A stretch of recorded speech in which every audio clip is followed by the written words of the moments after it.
Hello there, everybody. Subota92, aka Nightmare, and welcome back to Rose Guns Days Season 2. Sorry, I kinda got a little lost just listening to the pretty damn good music. Gotta say, I've honestly missed this novel quite a lot. Like, it's kind of crazy how much I've honest to goodness missed this. It's just... Probably it's the most fun I've had with giving characters voices, and I don't know, it's kind of puts me in the mind of whenever I went through Fate of Morgana, no voice acting, and I just had a blast giving as many characters as I could different types of voices. And I think the stuff like this, like Rose Guns Days and Fate of Morgana, it kind of helps expand my range just a little bit. Granted, my female voices still are quite abysmal, unfortunately, but that's to be expected. Oh, and, yeah, as I'm sure some people actually managed to point out, you know, in the last episode and this one right here, December 13th was whenever I actually recorded that episode. I had a lot of free time, and what I did was I went ahead and recorded it, and I had it set, you know, back, just in case I needed to upload it early. But thankfully the schedule worked out, and now we're gonna be jumping ourselves right back in to the season that kind of seems like it's more heavily focused for, you know, Rose.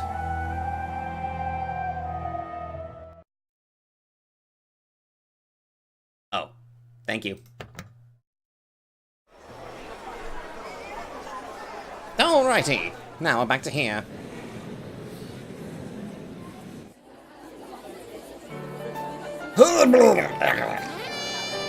Cyrus-kun, give it all you got!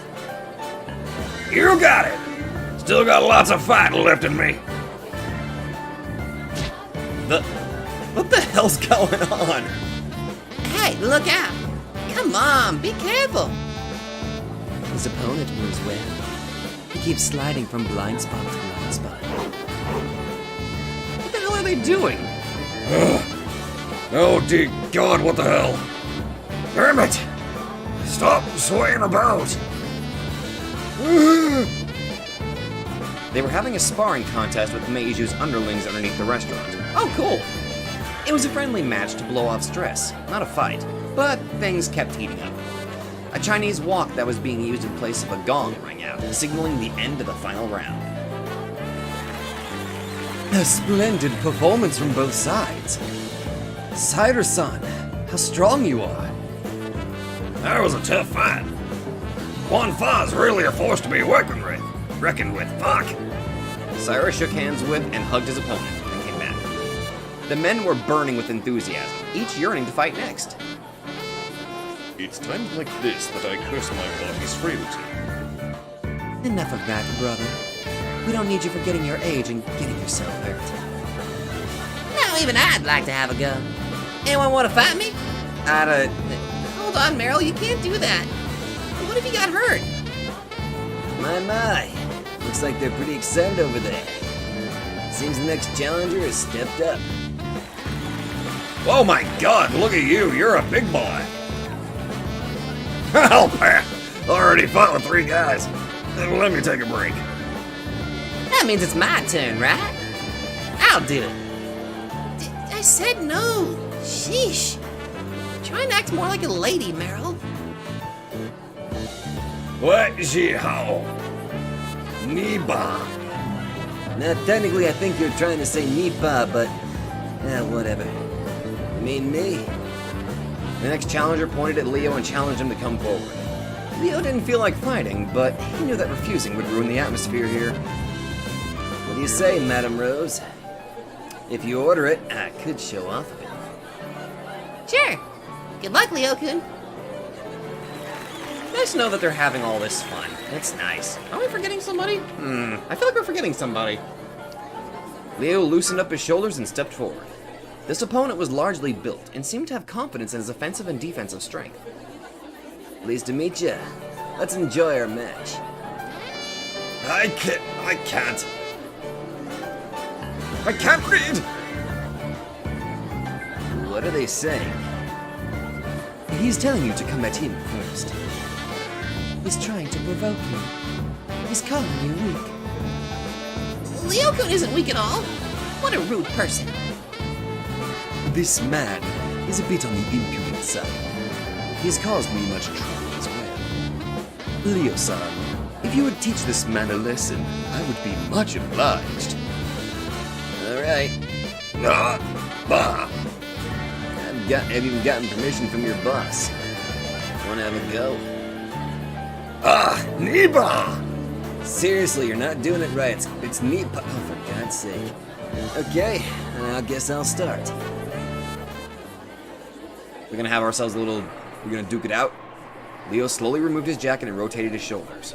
Then he tossed his jacket aside, and the instant it drifted to the ground, he kicked off the floor. Oh, we're doing this!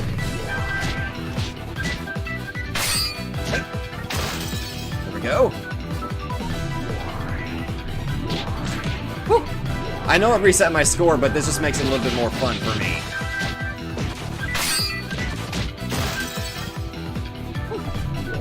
Alright, time for a follow-up.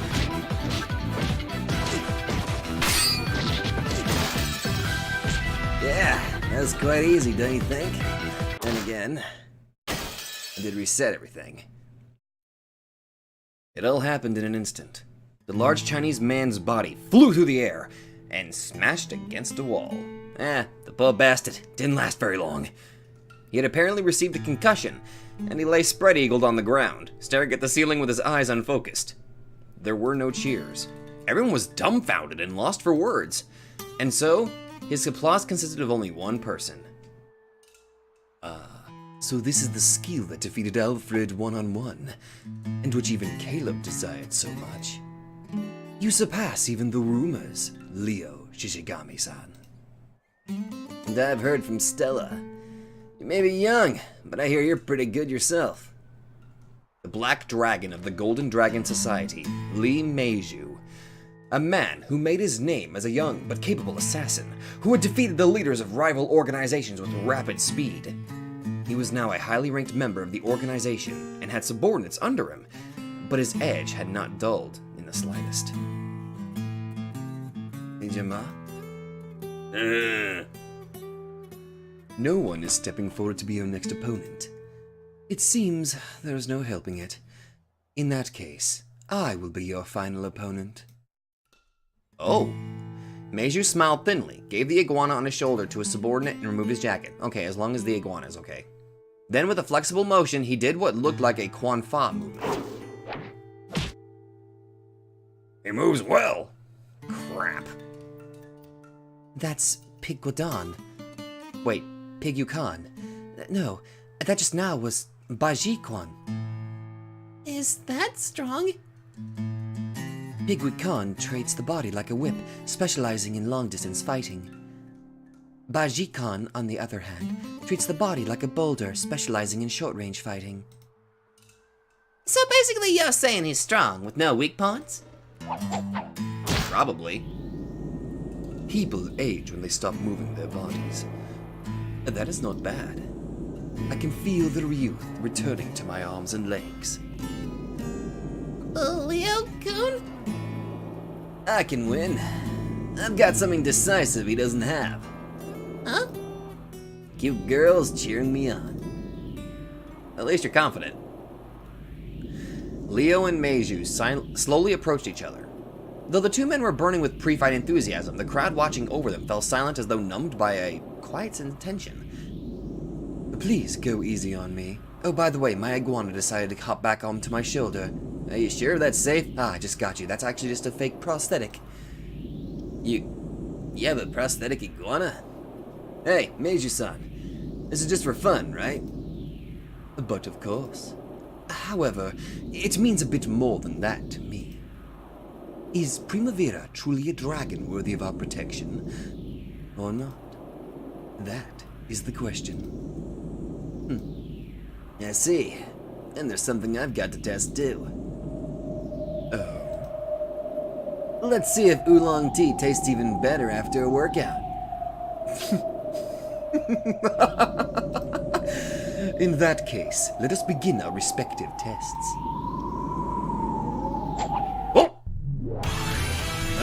right. Let's see what you got, buddy. Ooh! Gotta say, you look pretty cool, man. I would hate to have you as an enemy. Oh. There we go. Oh, he's coming up for a counterattack. Damn, look at this guy. Whoa. Oh. My turn. There we go. Follow up.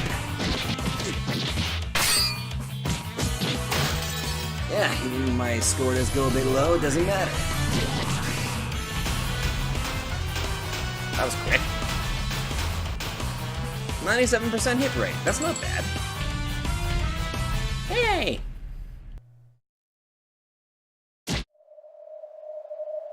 The fists of the pair crossed, and just before they smashed into vital areas, they froze as though time had stopped. Leo's fist stopped at the very instant it would have crushed the tip of Meiju's nose. Meiju's hand had stopped in a hammer fist just before crushing Leo's neck. In other words, it was a draw. They were evenly matched. Cool. Splendidly done. It is a draw. Or rather, it is my loss. With our respective positions, you would have been slightly faster and hit me. Your talent is remarkable. I wish we could have put each other to the test when I was a bit younger. Well then, perhaps it is time to shower. And then we can have some tea. Meiju laughed refreshingly and left. His underlings were still shooting looks of fear and respect at each other, both for their boss's keen unrivaled skills and for Leo, who was able to fight the other to a draw. Leo-kun, that was incredible! You managed to fight him to a draw! A draw? Nothing of the sort. I lost. Why? Like Meiji-san said, if you'd hit each other at this rate, I bet you'd have the advantage in power, right? No, that's not it. If this had been a real battle, I'd have been finished just before my fist hit him. Well, think about it. You're gonna land a punch on his nose. He was aiming for your neck. That would deal substantially more damage to you. Meiju's last attack wasn't meant to hit with a fist. Oh. Meiju probably fights with concealed weapons. If his hand had been holding a skewer of some kind, my throat would have already been nicely gutted by now. That's Leo for you. To be able to penetrate so far. Giggity. Okay, seriously, was that really necessary? I've heard rumors too. Rumors that he's a master of assassination techniques that could kill an opponent with a single needle. Shit! And he's also a gentleman with a clever brain on top of it all. Meiju-san certainly isn't a man to be taken lightly. You'd have to be someone like that to oversee so many people. Holy shit! Watch your mouth, Rose. Still, both you and Meiju-san went a little too far. How could you fight so seriously, even though it should have been a bit of fun? That's what happens when a couple of boys play around. It has been a long time since I have had my childhood reawakened, so I found it quite enjoyable. Leo and Meiju laughed loudly. Rose put a band-aid on Leo's scraped arm. Meiju just received Rose's treatment a moment ago. Though the final fatal blows had stopped a hair before connecting, they had exchanged several fierce hits before that. Of course, they hadn't made it out unwounded. However, the two of them were laughing happily together. One could hardly call that fierce. Leo-san went very easy on me. You're the one who took it easy. In a real battle, I would have been killed. If you notice that, it seems I have dulled considerably. Next time we fight, let's make it cards or mahjong. That would be most agreeable. Meiju was not a fighter, but a killer. It was hard for him to show his true potential in a contest that didn't have killing your opponent as its goal. However, it was the same for Leo. He couldn't afford to shame the man who was keeping them hidden. He had just barely held back, not wanting to land a decisive blow. Both of them understood all of this. Surely, they had reached an understanding that only a pair of powerful people could reach. Yeah. At that point, some of Meiju's underlings came in and prepared some tea. Oolong? Come, and let us have some tea. Oh, I'll serve it. Smells nice. I'm pretty fond of the smell of Chinese tea. Chinese tea is the most delicious in the world. Really? I'm kind of curious. For our next challenge, we should have a Chinese-Japanese tea showdown. I'll let China take the win there. Japanese tea has got too many rules to take a single sip. How interesting the Japanese are, to demand rigid rules even for the time spent on drinking tea, which ought to be relaxing. The pair who had sweated together peacefully drank their tea. Rose had been anxious when they were fighting, but now she decided that this must be one way men interacted with each other. The conversation gradually drifted to the difference between Japanese and Chinese culture. There's a proverb that the Chinese are dragons by themselves, but pigs when they gather together. What does that mean? Of course, it means that Chinese people excel individually. However, unfortunately, it also means that when those dragons gather together, they decay and become pigs. Oh, I think... yeah. That's some pretty harsh self-criticism. History tells one a lot about our people. Chinese history is a constant repeat of single heroes toppling tyranny, establishing a dynasty and degrading into tyranny once more. However, no matter how terrible the government may become, a dragon will always rise from the Chinese people to crush it. You're a very resilient people, aren't you? We Chinese are the descendants and offspring of dragons. There is a dragon sleeping in the blood of every Chinese person. And so, when the world crumbles and the heavens demand a hero, there will always be someone who receives a revelation and rises, becoming a dragon. Have you ever received a revelation like that, Major-san? I have not yet. However, the dragon's blood sleeps. I am prepared to become a dragon at any moment when the time to rise up comes. That is a Chinese person's soul. Rosa thought deeply about those words. It felt as though Meiji was saying something very important for her. And there is also a proverb about the Japanese. What's that? The Japanese are pigs by themselves, but dragons when they gather together. Oh, did you know that one? So you're saying the Japanese are the opposite of the Chinese? The Japanese people excel when acting as a group. They raise their dragon-like ideals and fulfill their goals with dragon-like power. However, even dragons lose their way, and they decay. We happened to win the Russo-Japanese War and got too full of ourselves. Oh, Having confidence is a good thing. However, you were too enamored with yourselves. You began to conceitedly think of yourselves as the most superior race in Asia, and the curtain rose on the Second Sino-Japanese War. If we really were so superior, we wouldn't have lost the war thanks to some natural disaster. The fact we lost probably proves that we're full of it. That your country lost its way is no cause for shame. Even Chinese history is simply filled with corrupt dynasties. That the prosperous must inevitably decay is a simple fact of nature. The problem is that, during such times, individual Japanese people were pigs. eggs. In China, whenever a dynasty is corrupted, a dragon arises from the individuals and rights the world. However, in Japan, the individuals are pigs, so no one tries to correct their country's errors, and the whole nation crumbles. That's pretty harsh. Well, when we Chinese ask the Japanese whether or not they feel responsible for the war, the Japanese always answer the same. We were simply taken advantage of by our country. We are victims too. Is that not strange? The country is merely a collection of Japanese people. And yet, it was the country that was at fault, not any one of the individuals. And then the Japanese will say this: it was an abnormal time. We had no choice but to obey. while they realized it was an abnormal time, they did nothing to correct it. They lazily obeyed, and so they say it was the country in the wrong, not them. Basically just shifting blame in a sense. That is what it means to say that the Japanese are pigs on their own. Oh, I see. I fought for the sake of the justice I believed in. I've never taken any action against the judgment of my conscience. If there's something I do regret, it's only that I couldn't sacrifice myself for that purpose. If you asked me to throw away my life right now in exchange for the justice I believe in, that'd suit me just fine.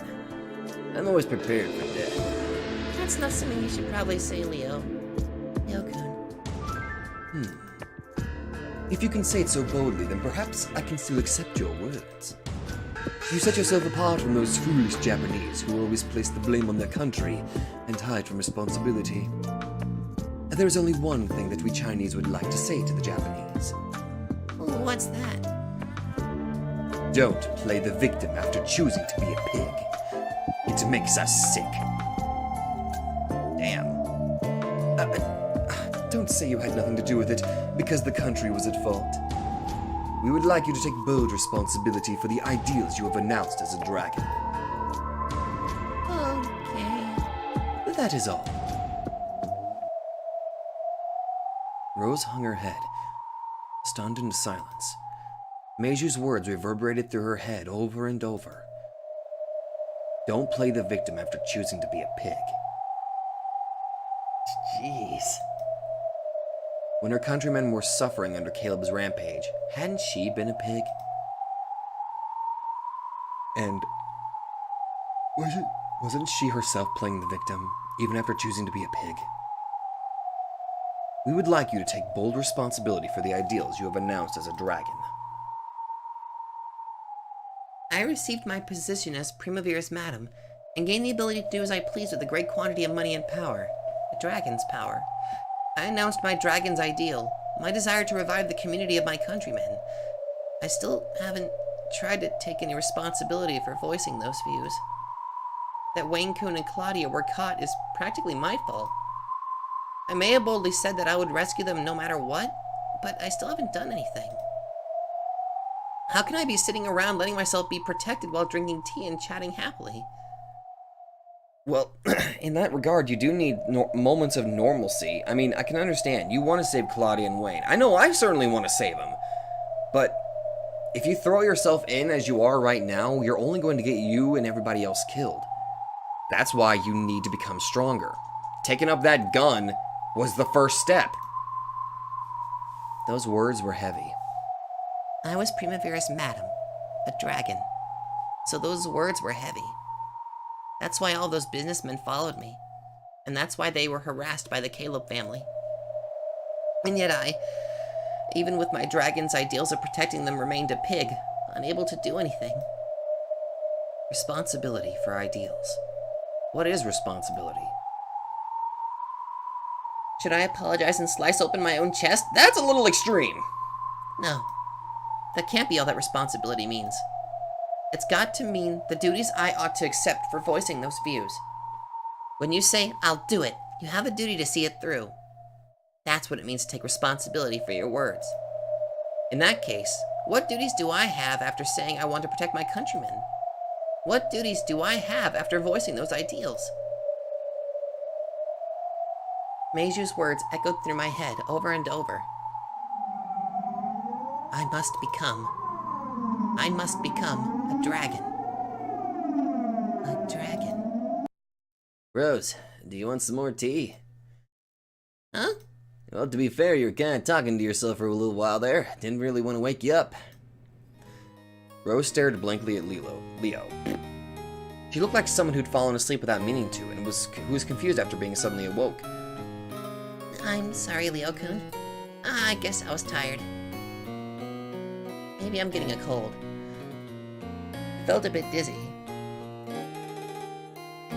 Maybe the strange scent of the incense in this room doesn't quite suit me. Sorry, can I get a refill too? Of course, miss.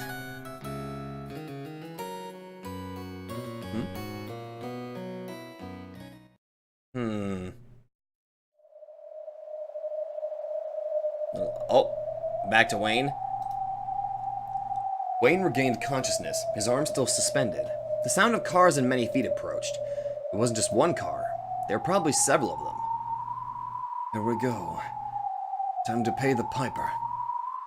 There would probably be one final interrogation performed by some high-ranking members of the family, possibly Caleb himself. If he still refused to talk, death would probably come next. Perfect. If I'm going to be killed anyway, might as well tell them a few lies and watch them dance one last time. Rosan, being able to die for you isn't a bad life. On that day when I should have died in the streets, Rosan was the one who gave me life. Looks like the time's come to return the life I've received to her. Oh, Scheisse. With a heavy sound, the door to the storehouse opened and many men came in. However, something seemed a little off. None of them showed any interest in Wayne. That moan was coming out of the two large bags the men were carrying. Wayne felt it immediately. There were probably people inside. The men violently threw the two bags down and then opened them. There were people inside after all. They were tied up like caterpillars and even gagged. But just who were they? Wayne had no memory of those two. Judging by their clothes and general appearance, they didn't have any respectable occupation. It looked as though they might be high-ranking members in a family that opposed Caleb. At that moment, the atmosphere suddenly changed and the crowd of men split to make a path. And at the other end of that path, Caleb appeared. Shit. Make it so they can talk. It won't be any fun to hear them beg for their lives and make excuses, will it? I want to question them once, at the end. Miguel took out his knife, walked forward, and cut the gags in the bound men's mouths. This is a misunderstanding, Father. We never planned to betray you. That's a pretty pathetic way to leave this life, don't you think? Some of your young ones started talking long ago. Oh. With the same frigid expression, Miguel kicked the man in the gut over and over. Bastard! What left you unsatisfied? Try spilling your guts just once, at the end. Giving all the money we collect away to the occupying forces is just stupid. Gathering 100 million and that's just handing it over to the Americans? Don't make me laugh! You might manage to become the Americans' new pet, but what about our share? How hard do you think we worked to gather up that ridiculous 100 million? This city is finished. You've killed all the hens that lay eggs. We're parasites. If you kill the host, we fall with them. I'm aware that we have gone to very extreme lengths. However, if we can just get our hands on the special offers window that controls work orders, we'll be able to make our war buddies' wages improve. You really think the Americans will give that special offers window to a Japanese person? An occupying army would never deal with an occupied people like the Japanese. There's no need to take them seriously. They're just making excuses. You tried to save your war buddies with the money you've gathered. They were trying to take it all for themselves and escape. You're the ones making excuses! In that case, why don't you just hand out that 100 million to your war buddies? Money given away for nothing is worth nothing. If you just hand money out, it'll disappear on pointless things like drinking and winning. Money has to be earned in exchange for labor. Sound labor for sound wages and a sound life. Well, if only we had livable wages. That is what we lost in that war, and that is what we should have taken back. Caleb, these guys won't understand no matter how much you tell them. We soldiers fight to protect the livelihood of our homeland. That's something worth enough for us to put our lives on the line on the battlefield to protect. And these people think it's worth less than a mere $100 million. These people aren't war buddies. You too. Do you have anything else to say? If you're gonna kill us, then do it! You dogs, wagging your tails for the Americans after eating your City 23 countrymen alive! We'll be waiting for you in hell. Understood. Go there first and wait for us. Kill them.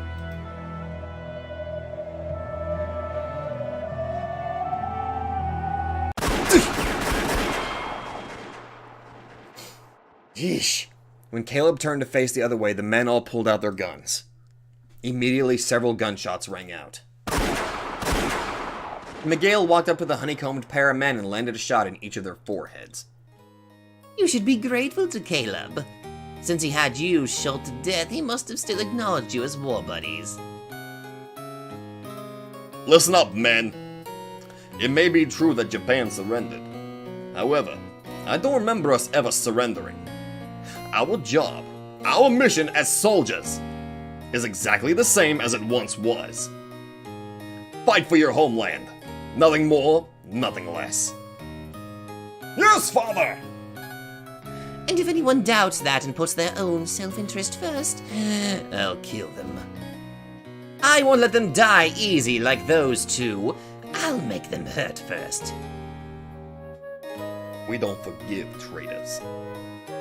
We don't forgive defeatists. We! At that moment, Caleb let out a heavy sigh, closed his eyes, and smiled bitterly. I'm a bit tired. Let's call it a day. You haven't gotten any rest lately, have you? You should have a good break every once in a while. Caleb left without saying another word. Guys, you kinda just... Well, okay. When the car with him in it left, Miguel turned to the men and spoke. You haven't heard of any other traitors, have you? There's no need for it to reach Caleb's ears. I'll take care of everything. It seems that a lot of our underlings will feel the same way. People who think the father is trying to suck up to the Americans, or who thinks he's trying to take the money and run. With the foundation of life in this city on the brink of destruction, it seems quite a few people are worried about their share. We'll probably see more people give up on Caleb and escape to other cities. If Caleb succeeds in his deal with the occupying forces, our way of life will change. When that happens, everything will be roses. Everyone's opinions will change, too. At that moment, Miguel's eyes and Wayne's eyes met. Miguel slowly walked towards Wayne. That mad smile he always wore was gone from his face. Has Wayne Coon talked yet? He's a stubborn bastard. He refuses to say anything. I'm the same as Caleb. My body may have been captured, but my soul never surrendered.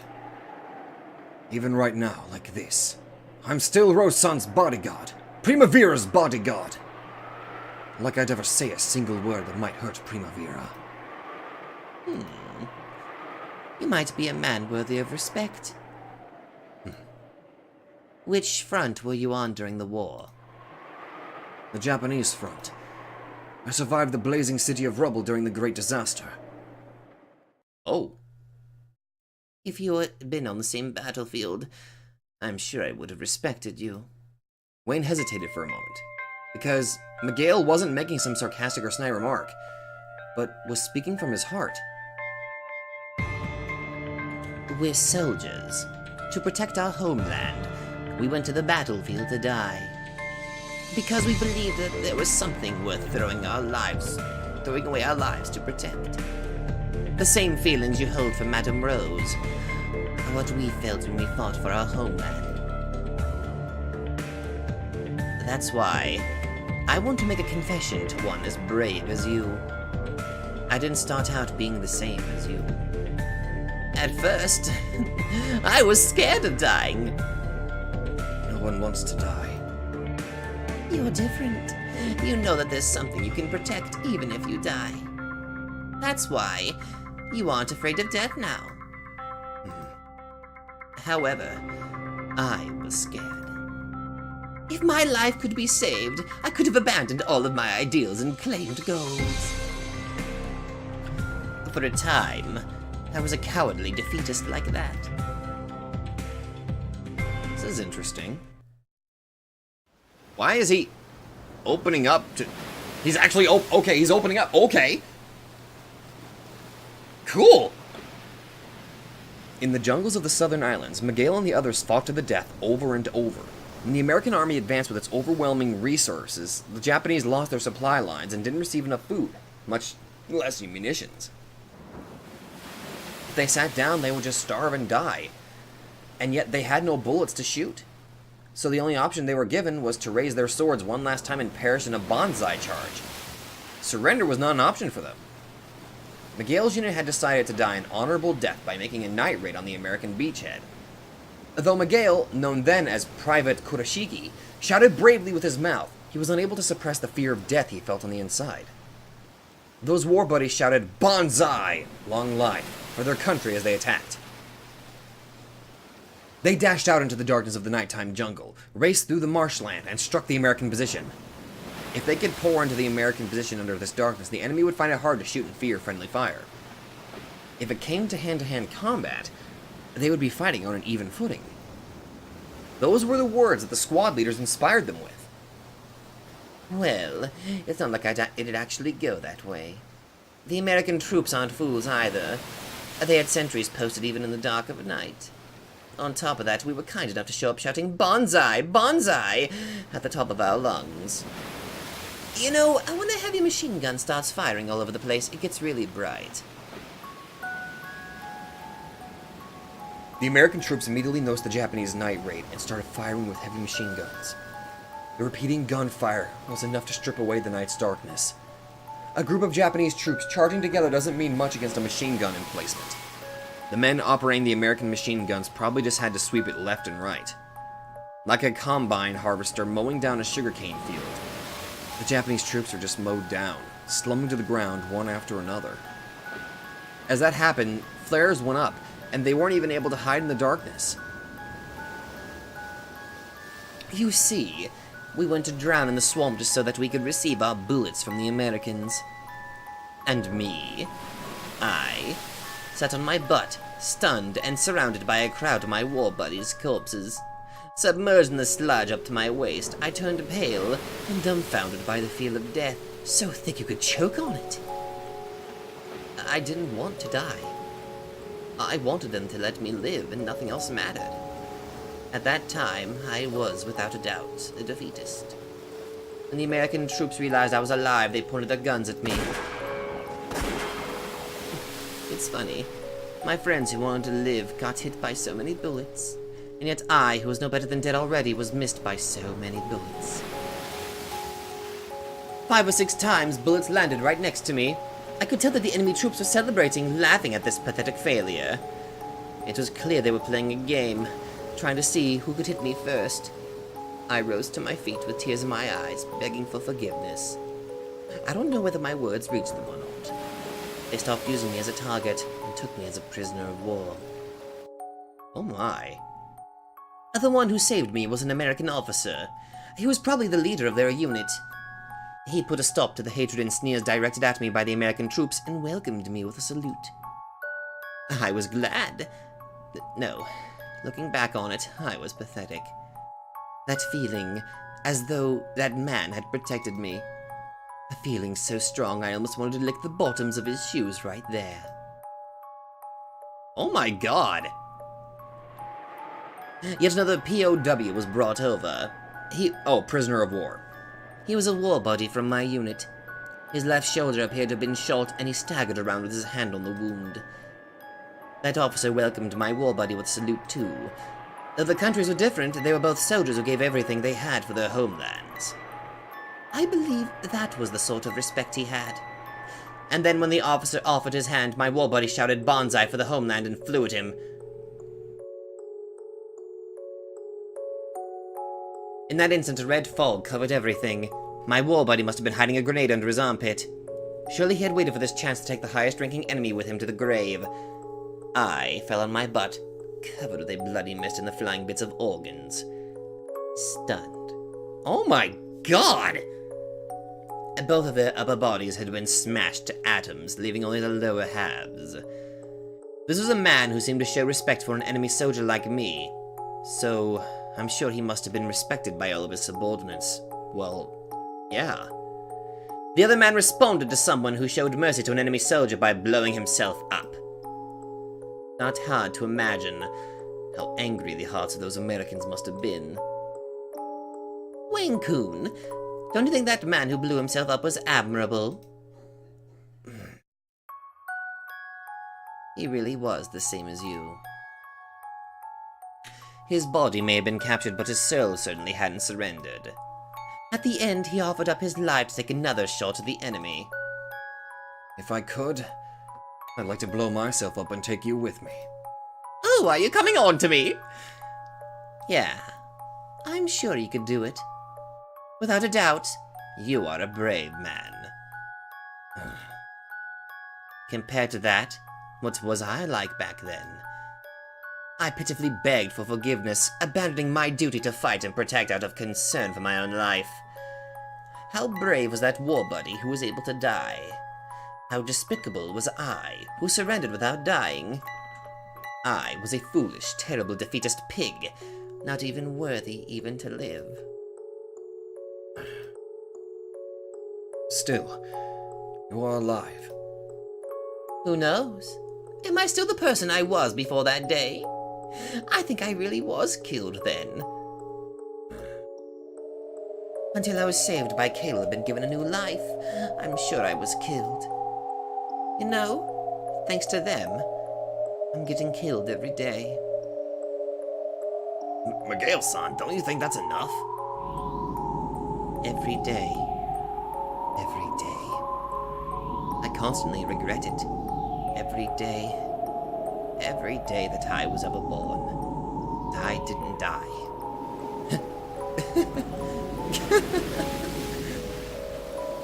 Miguel started to look more and more deranged.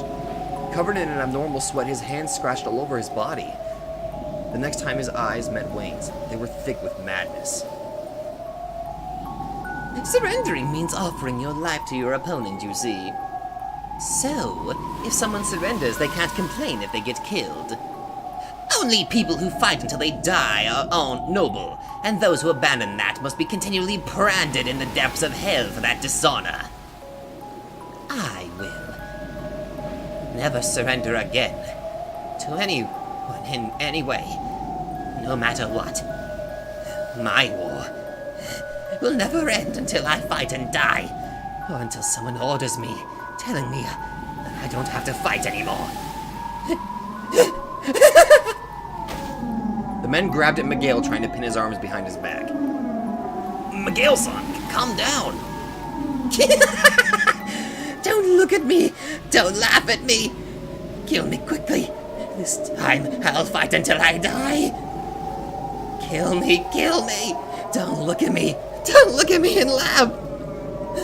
Miguel-san, calm down. The war's over. It's already over. Hey, give me a hand here. Take his knife. Oh my god. For a while, Miguel writhed and screamed with a mix of anger, regret, and other emotions, still being held by the men. When it finally calmed down, his whole body was drenched with sweat, and his breathing was ragged. I'm sorry, everyone. I'm okay now. Let's take a break for the rest of the day. We'll take you to the hotel. Hey, someone get a car for Miguel-san! At that moment, Miguel suddenly pulled out his gun and placed the barrel up against Wayne's forehead. You are noble. I have to respect you. Is that so? Even I can't bear to have you suffer the humiliation of capture any longer. I'll pretend I got excited and accidentally killed you. We have another hostage after all. Even if we lose you, I'm sure Caleb will forgive me. I apologize for humiliating you with torture. To make sure you don't suffer any more humiliation. I'll end it here, by my own hands. Miguel.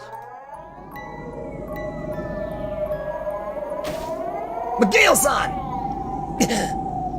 What are you doing? A man suddenly appeared behind Miguel and held the arm with the gun. Forgive me. We have an order from Madame Amanda that this man be moved. From Amanda? Yes. The father has given his approval. Please understand. Oh, for God. For a while, Miguel looked between the men and Wayne, then slowly lowered his gun. I think I've come to understand you a lot more now, Miguel. I mean, I still kind of hate you for some of the stuff that you've done, but I understand you a little bit more. I see. If Caleb ordered it, then it'll have to happen. I'm going home. I'm tired. See you again, Wayne-kun. We will meet again. And not too long from now. Just once. I'd like to have a drink with you someplace quiet. This is the first time I've ever wanted to have a drink with someone other than Caleb.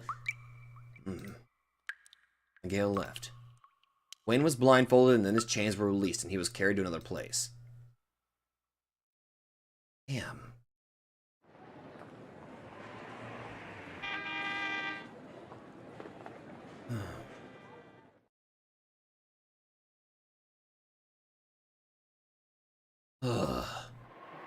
So, even the valiant General Caleb sighs pathetically every now and then? I wasn't sighing. I was just breathing. For quite some time after the lights went out, Caleb was apparently unable to sleep. Amanda had also heard that traitors had started showing up. That had surely injured his heart, which was far more straightforward than it appeared. Amanda got up, poured some water from a pitcher into a cup, and handed it to Caleb. The larger your ideals are, the harder it is to see the peak through the mist from the bottom. There's no helping that some people won't be able to share your ideals. That's right. I understand it logically. However, it's my responsibility to make them understand. You're such a sentimentalist in bed. You think so? I'm a ruffian even in bed. Oh, I know that. Hey, stop that! That tickles, darn it. Sheesh. Caleb rose to his feet, opened the curtain slightly, and looked down over the nighttime city. You know, if I can be perfectly honest, I like this outfit more than his, pimp outfit. Even though it was so late at night, the city that had forgotten how to sleep was lit up like noon with lights and neon signs.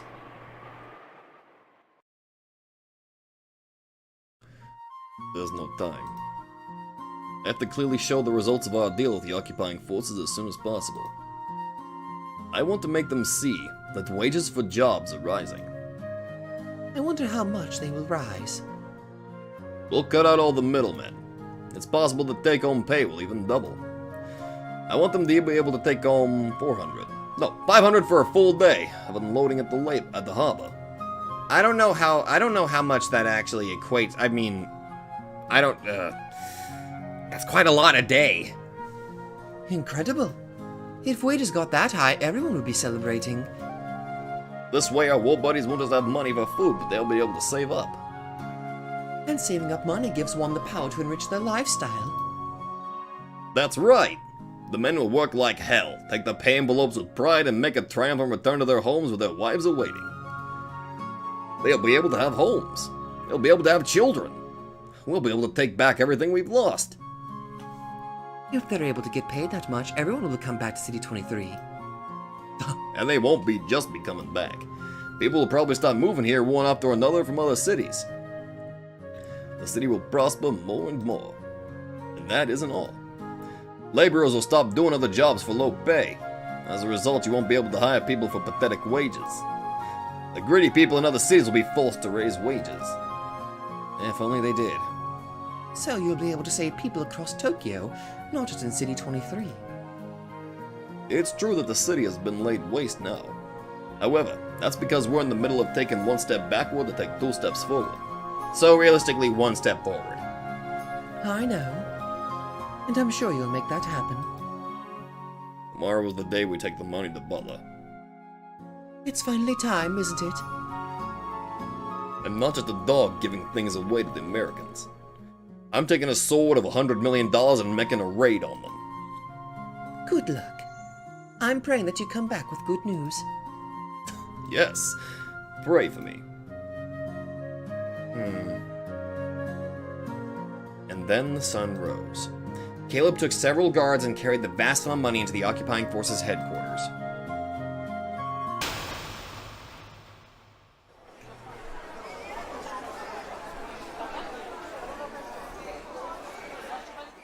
Oh dear. So, Caleb finally collected 100 million. That amount's insane! Just how many people has he left crying?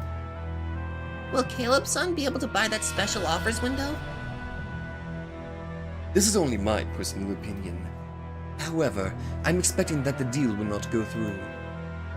Oh, do you have some basis for thinking that? Most of City 23's special offers windows are controlled by American mafias. If this were a deal to hand those over to Caleb's son, high-ranking members from those American mafias should come to Japan. Haven't you seen any movement like that? Nothing has reached my ears. What does that mean? Are they going to start Are they going to start negotiations going forward? This is a business with lots of money moving around. It's too late for something like that. Matters might grow a bit more complicated. Does it mean the occupying forces aren't going to make a deal with Caleb's son? But they're bringing the money there today, aren't they? It certainly is strange. They made reservations at a restaurant, but no one's there ready to make food. And even so, the customers are just walking in there with their money. Could that possibly mean? Can they really do that? It'll mean all that war between Caleb and the occupying forces, won't it? Probably. We have information suggesting that the Caleb family is on the verge of splitting apart. I'm afraid to say it, but Caleb's son's ideals as a dragon are not shared among all his high-ranking subordinates. It's no surprise. The plan he's drawn out has been grandiose, violent, and rushed. Major Son, please tell me. What is going to happen now? It might be that the sky will darken and rain will fall. Rain. And the rain might be red. There's a chance that war will break out between the occupying forces and the Caleb family. There's no way a mere Japanese mafia can defeat the American army in a war. I don't know. There is such a thing as a cornered rat biting a cat. If it grows into a disturbance large enough that the American army is mobilized, it is likely that many of those in charge of the occupying forces in our city will lose their heads. So, even though they can't win, they can take their opponents down with them. After all, there's a chance Caleb will try something crazy, hoping for an honorable death. This is a very dangerous turn of affairs for City 23. Oh, God, what the hell? Oh dear. Oh, I'm gonna have to start brewing tea for this now.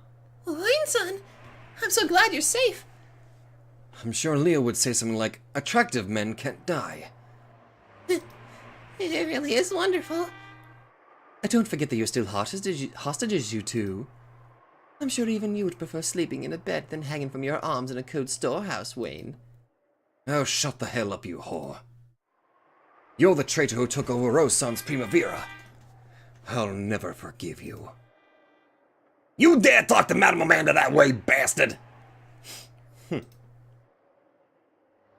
Ooh, how scary. Claudia, please make some tea for him as well. Normally I would want to make it for him, but I'd rather not get drenched in scalding water. Yes, Amanda-san. The atmosphere between Claudia and Amanda was reminiscent of the old peaceful days. To Wayne, Amanda was the traitor who sold Primavera to Caleb. However, Claudia seemed to have lost that feeling. Although that difference in attitude made Wayne hesitate for a minute, he decided to watch and wait for the time being. Yeah, what the hell, Claudia? Well now, I'll take my leave. I've already said this before, but you two are still hostages, right? You probably noticed on your way here, but everywhere outside this room is filled with thugs. True. Trying to escape from this place would probably be tough.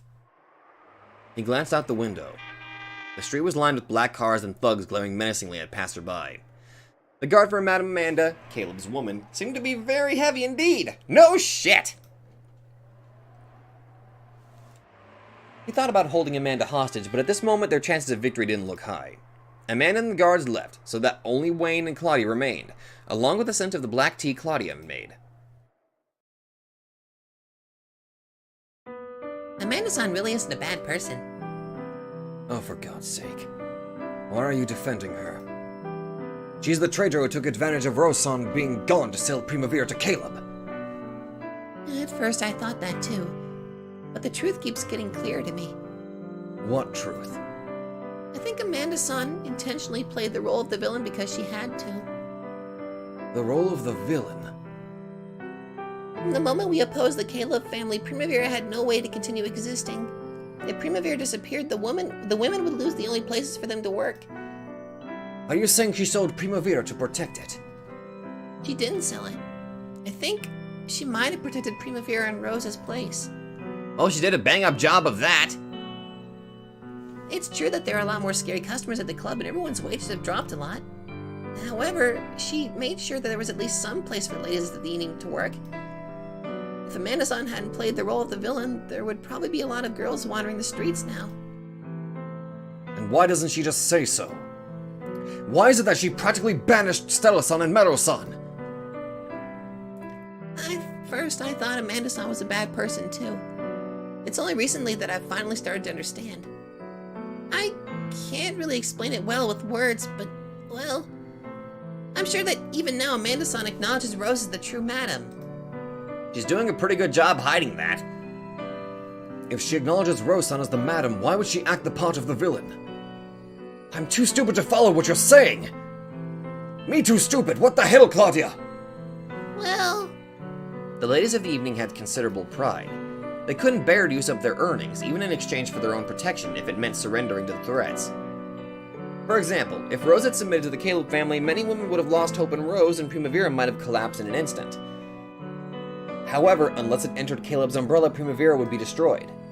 If they lost Primavera, the women would lose a safe place to work. The ladies of the evening would have to get customers on the streets, like clutching to a buoy in a shark-filled sea. So, it was necessary for someone to call themselves the next madam and join forces with the Caleb family, fully aware that they would be hated for it. In that case, playing the role of the villain was vital. By being hated, it would mean that the women who wouldn't acknowledge that person as their true madam.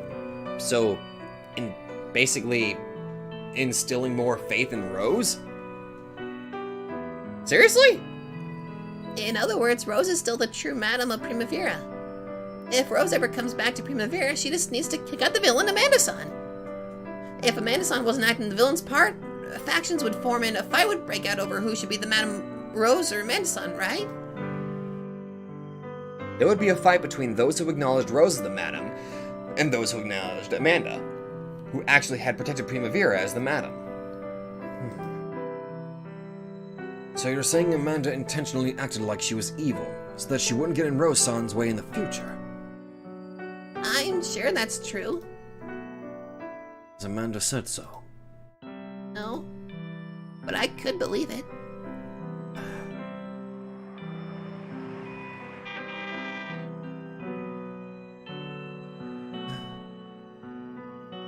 Should the father and the others be at the occupying forces headquarters now? Yes. We can only hope that their dealings go well. And if they don't? The father says he plans to make a declaration of war to the occupying forces. Hey, you people.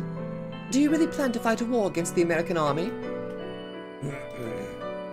If the occupying forces break the promise, we are willing to do even that. You really are the model soldier, aren't you? Amanda's instinct, after making it through several tough spots as a leader of many women, told her that this deal wouldn't succeed easily.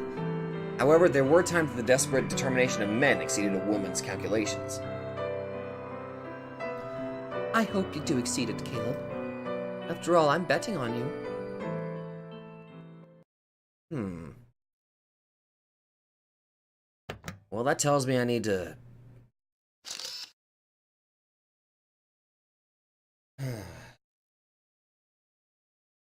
Well, right off the bat, that tells me I need to kind of reevaluate my opinions a bit, don't I?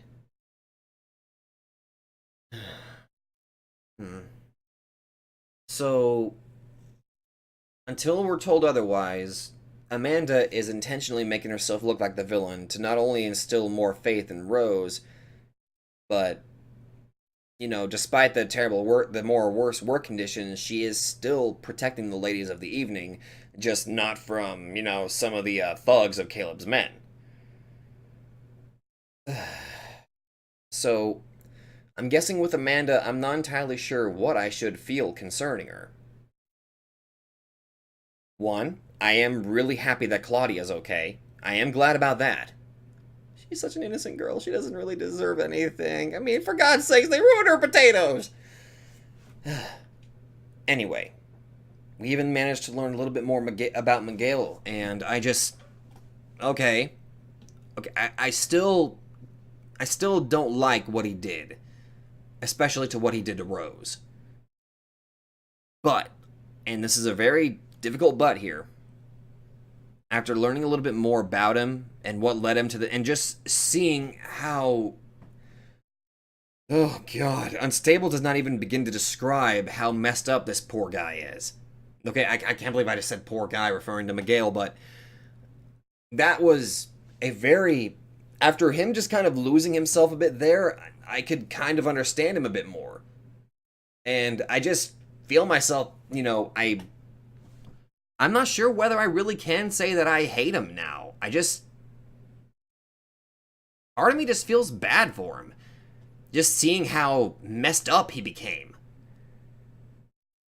And I think I'm glad that we actually got a little bit more into Miguel's character. I'm actually really happy about that.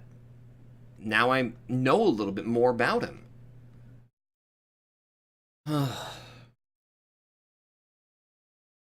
Looks like the next episode looks like it's gonna be, who knows? I wonder how that's gonna, with Caleb giving the money to the occupying forces. But the way the story is setting it up, it could easily go both ways. So I'm not entirely sure what I should believe at this point. We'll just have to wait and see. So, I'll say it again. It is great to finally be back into this, and if you guys are liking this, be sure to let me know. So thank you all so much for watching, and I'll see you guys in the next episode. Hello there everybody, SkydivingQuagga here, and if you like this video, be sure to let me know in the comments down below. And hey, if you guys like my content, then maybe you'd like to check out another channel who I think deserves equal attention. So click that nightmare emblem and check out that channel, or go to the links in the description down below. Once again, thank you, and I'll see you guys in the next video.